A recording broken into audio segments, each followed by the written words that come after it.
Peace, peace, peace, peace. It is dewy, it is warm, it is hot, it is all the things, all the things. I want to share about what homeschooling has taught me about nervous system safety. That sounds really good. Just what homeschooling. Okay, let's start again. Peace, peace, peace, peace. Homeschooling has taught me a lot, and a lot of it is outside of the academics. One of the goals that was written in our handbook when our homeschool co-op started was to raise emotionally intelligent, uh, academically intelligent young men and young African men and women. And the homeschooling journey, as much as I appreciate what it has done, and I've said before, what it has done for my children's intellect and their identity, and for my own intellect and identity, excuse me, it has shown me a lot about just safety, emotional safety, nervous system safety, safety in community, safety in self knowledge. So, a couple of things that I'm going to aim at um, is just one is looking at even what brought me to it. I've talked about my background in education, like my family background in education, teachers in the family, all those things. Um, and as much as as much as I enjoyed teaching in the classroom, there were challenges, and um, I never really liked being in a school building.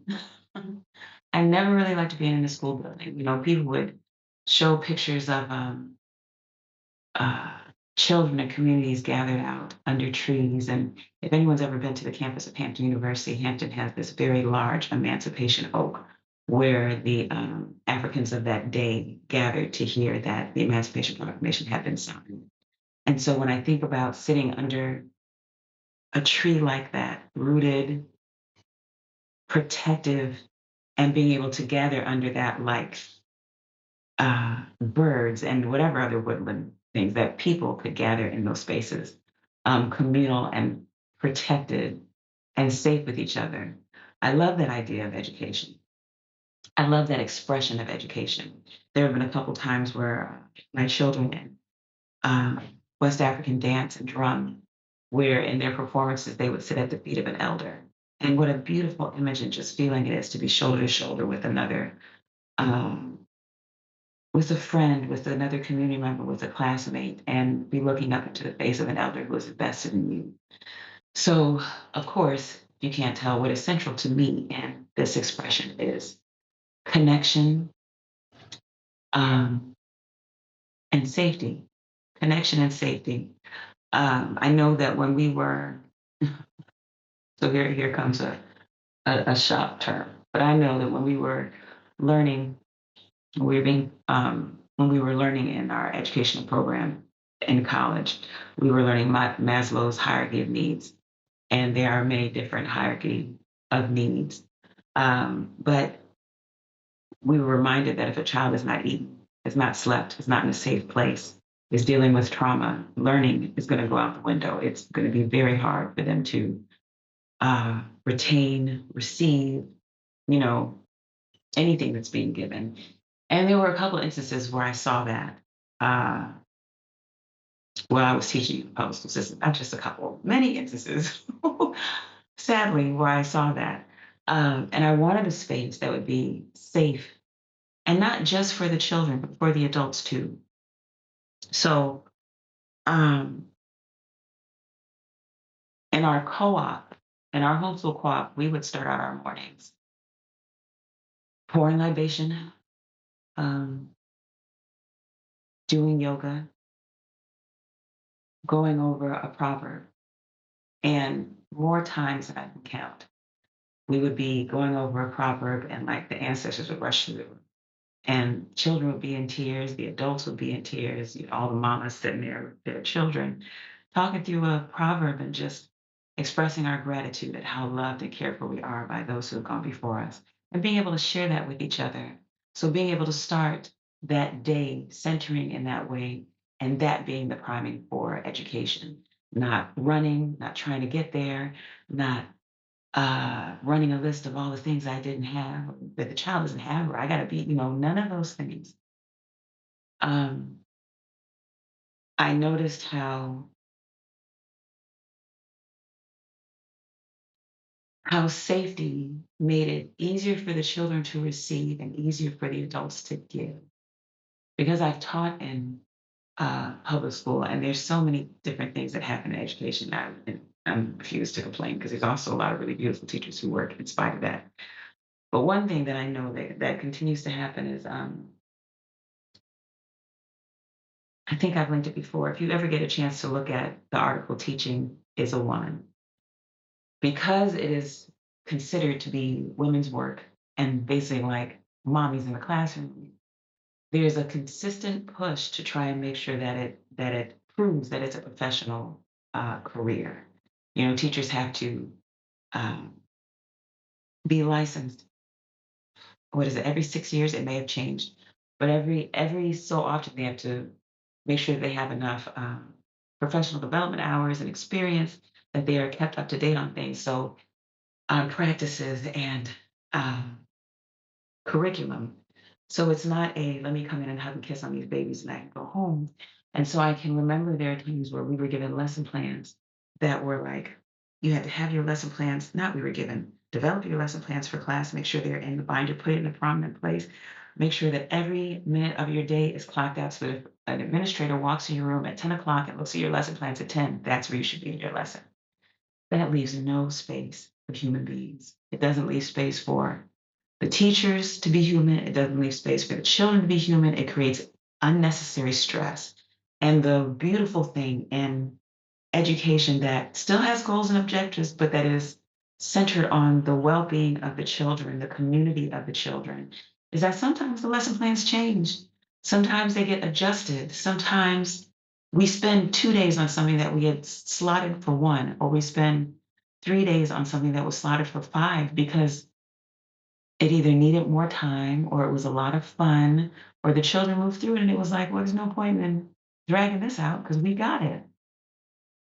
So, as we move through, this set of reflections and discussions, just the importance of being able to be in a space with children, but especially with your own children, where the blessing and responsibility that the Creator have given you and me as parents, we get to actually act that out in being with our children. Um, you know what your children enjoy. You see the beginnings of who they are. You know what lights them up. You know what shuts them down. And so to be able to be in an educational environment where you can tailor how they're learning to those parts of their personality, those parts of their gifts and talents, so that it is not a one size fits all experience is priceless. To be able to see them during their day, their successes, what they're challenged with, how they're navigating their friendships, it means that it's not only is your relationship with them even more intimate and rich, but when a challenge comes up, when a challenge comes up for them emotionally, I'll speak for me. When a challenge would come up for my children emotionally, even if they couldn't articulate it, because I was there with them during the day, not that I saw everything. There were other mamas who were present, but because I had the privilege of being able to be involved in their day. If later something happened, it wasn't a whole lot of like, following the rules to figure out where it was. I could be pretty well informed and intuitive about what was causing the disruption. And then the last thing is for all of the connection and the safety, homeschooling challenged me to trust my intuition. Um, It challenged me to trust my intuition in a few different ways. But if there were things that I heard that it was like we had set up a certain way to make sure that things were moving smoothly, like say, um, children not bringing packaged candy and snacks that had a whole bunch of dyes and colors in it because of how difficult it was for them to focus after the fact. That when we didn't pay attention to those things and we were like, okay, well, whatever, this is what's convenient. And they would, the day would go left. The day would go left.